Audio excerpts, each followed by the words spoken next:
G'day everyone, or hello, or can I say a pause hello? You know, pause, get it? Um, hello, hello everyone. Pause hello, get it? Pause, pause. Twiggy, go back to sleep.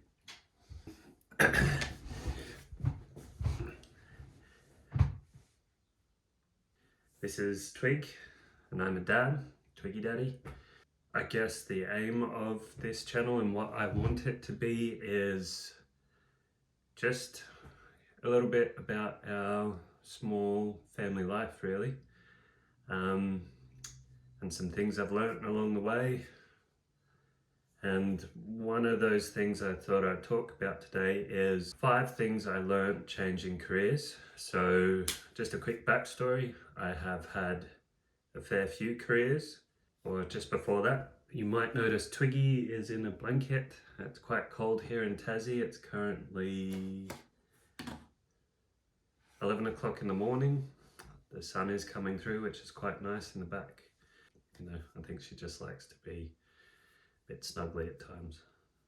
Like I said, 5 things I've learned changing careers. Quick backstory about my careers. I finished school, went into environmental science at university. Then I went to become a police officer.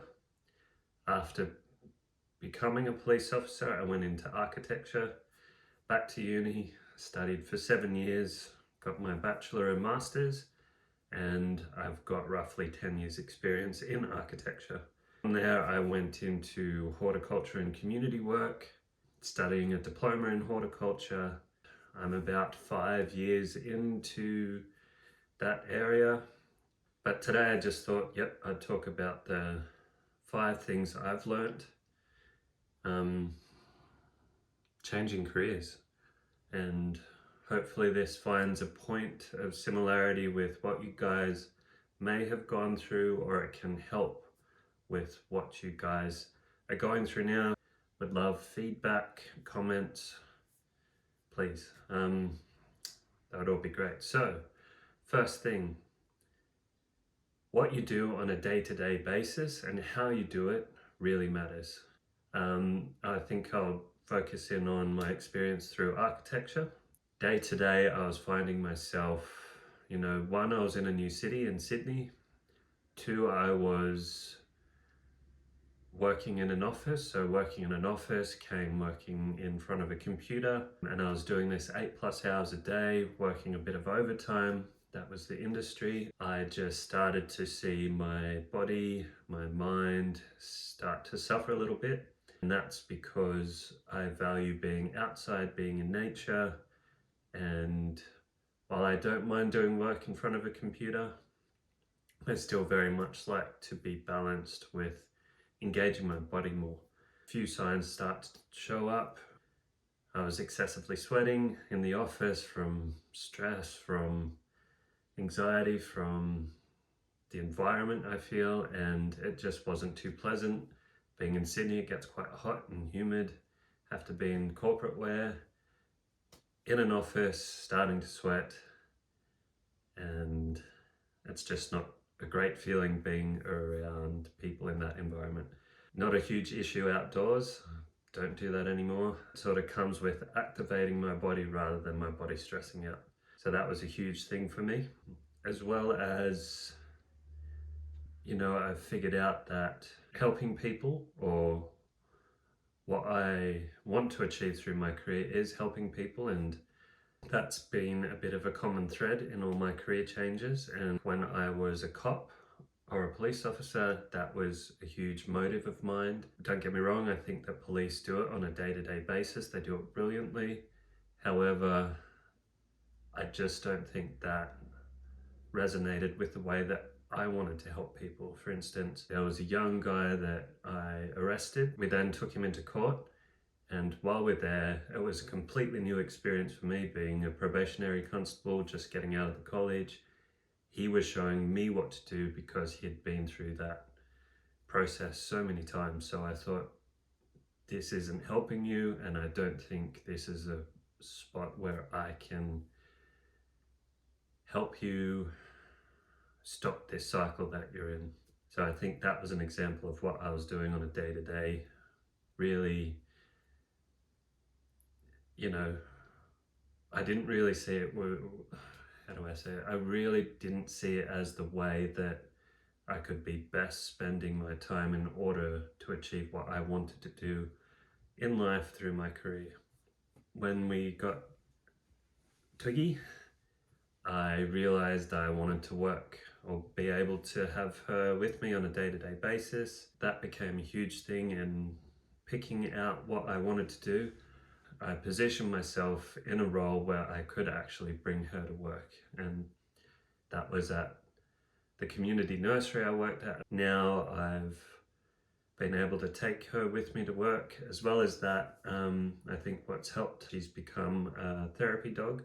She's really well trained. We've spent a lot of time in her training, and I think her personality, wanting to please, she's really responded well to that. So, you know, we've really worked towards being able to have her with me on a day-to-day basis. That's an example of her, or of me, realizing what I want on a day-to-day basis rather than what I don't want. Okay, so point 2. Skills can be easily transferred if you're creative. Granted, the careers that I've had are very different from each other, but what I've learnt through those careers, I've been creative enough to bring it into the new role. An example of that was, I guess, through architecture. In architecture, I learnt, you know, a couple of key things like thinking outside the box, critical thinking, planning, spatial reasoning, and being able to communicate my ideas visually. For example, with my role in a community nursery, I saw that a lot of the community that were engaging was often the older demographic, having been retired, wanting to seek like social relationships, doing something for their community. However, what we were doing wasn't really engaging the youth. And at the time, Mission Australia did a huge study, and they found out that climate change was a massive concern for the youth. So I saw this opportunity to engage the youth through their concern in order to empower them to find ways in which they could try and tackle their concern. Sorry, Twiggy, I'm making too much noise. Twiggy, hey.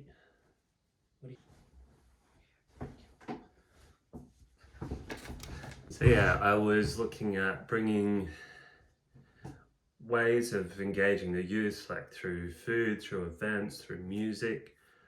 Also, where I was able to, you know, give some community work to the youth that were going through the youth justice system at the time, meaningful experiences and what they do. Comment that I got from one of the guys I was working with was, trees that we're growing, are they gonna go into the environment? Are they gonna help with, you know, green corridors, or, you know, the environment, lowering carbon, all the great things that come with trees? And he drew that connection himself and was able to find meaning in what he did, which I thought was a great outcome of what I was trying to achieve through creative thinking, or thinking outside the box in how to bring those connections together.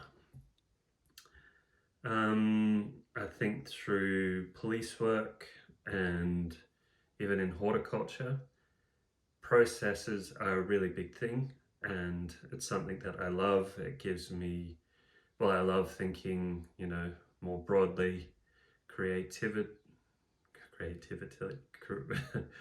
thinking creatively. Process is something that really grounds me, and it's also a little bit of strategy tied in with that too. And you know, with process, I think you get discipline that comes from it too. Yeah, what I've done in the police work and horticulture has really been able to bring out how we do things, why we do things, and finding efficiencies in those, and process is a big way I think that's achieved. Number 3, you're your own operator. You can depict how you want your role to be. I'll mention a story. When we're in Japan, we're on the train, the very fast train, or VFTs, pretty sure they're called. I will again quickly look that up. VFT.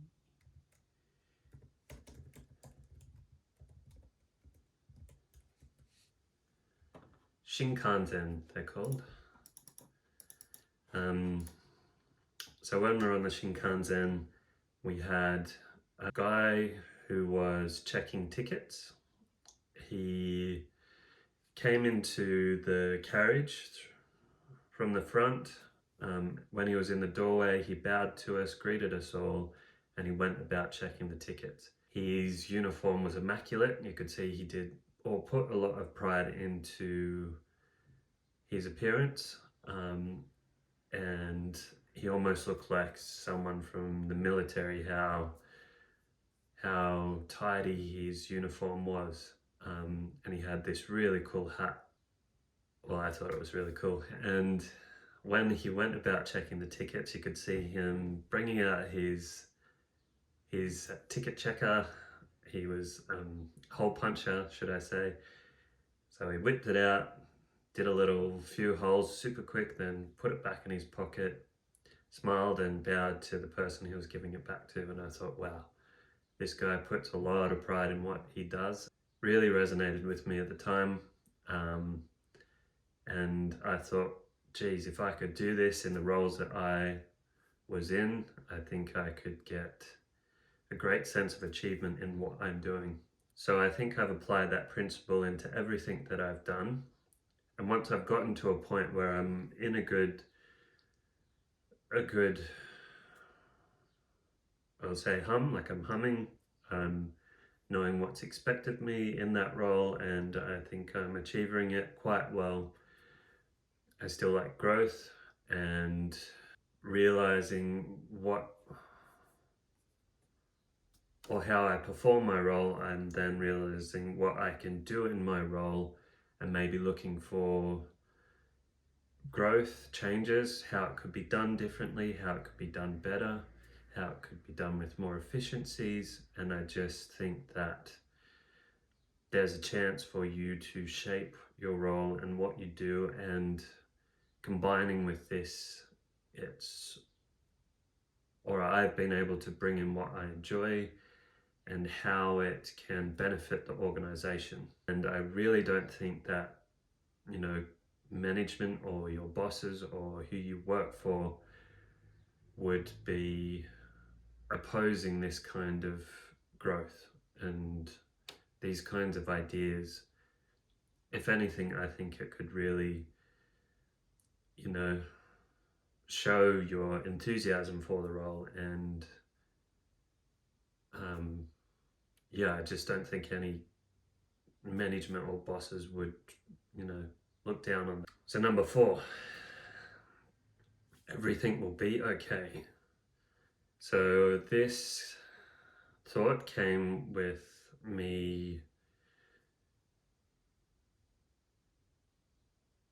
this type of thought, while it's a blanket statement, I think it really helped me in my career change, that process where, comes with, or that time in the process that, worry is coming in, stresses of the unknown, anxieties of the unknown, being able to ground myself in the thought that everything will be okay really helps me through that. And hearing it from someone else, while I saw it was a bit of a blanket statement, and I'm like, well, how do you know that? How is this going to be okay?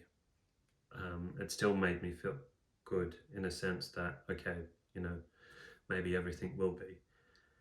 But I guess giving that same advice to others or friends that I've seen going through a bit of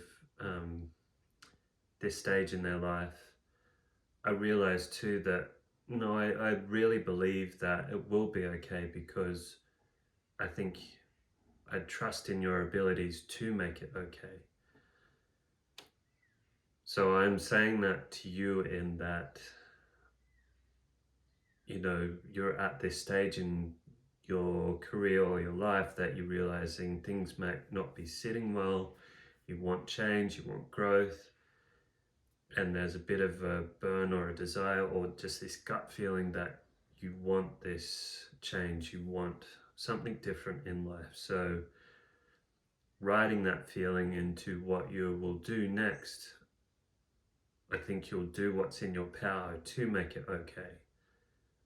And that kind of gut feeling will carry you through this process into the idea that no matter what you do, you won't stop until it is okay. And I trust in that. So number 5, number 5, change is hard and hard isn't bad. So in this space or in this statement, I think this is the point where a lot of growth can happen. And ironically, if you're a person who wants change, change will be a constant in this area. Yeah, so really not shying away from what's hard or what will be hard, I think is a step that is an experience, be it good or bad. It's an experience, and I think it's one that a lot of growth can happen from. You know, I'm a person that doesn't want to be stagnant. I love learning, I love change, well, I love growth. There's a lot of things in this world that I just want to experience. So that can't come from a place where I'm, you know, comfortable in what I do. I'm just happy staying in that spot, or I'm not going to do it because it's going to be too hard. I'm fearing the unknown. All those things that I could see might halter that change or stop me from going into the next career is something that I've just had to embrace and know it's coming, and knowing that, you know, I'm going to grow from it in the end. So I think, yeah, it's doesn't have to be a bad thing, things being hard. So that's it from me. That's the 5 things. Just to reiterate, number 1, what you do on a day-to-day basis and how you do it really matters. Number 2, skills can be easily transferred if you're creative. Number 3 is you're your own operator. Think of that guy, the ticket checker in Japan, executing your role with pride. Number 4, everything will be okay. Blanket statement, yes, but why I say this, I trust in your abilities to make it okay. And number 5, change is hard, but hard isn't bad. And this is the place where a lot of growth can be had. So thank you for sticking with me. Please leave a comment. I'd love to hear your thoughts around these 5 points. And hit that like button. That would really help. So bye from us, Twiggy and I. I won't wake her up again, she's in a nap, but I know she'll be okay. I think after this we're going to go for a walk. She'll be up from a nap, really energetic, and it's a beautiful day outside. We'll go to the bay. I think I'll have to show you guys that at some point, but yeah, bye for now.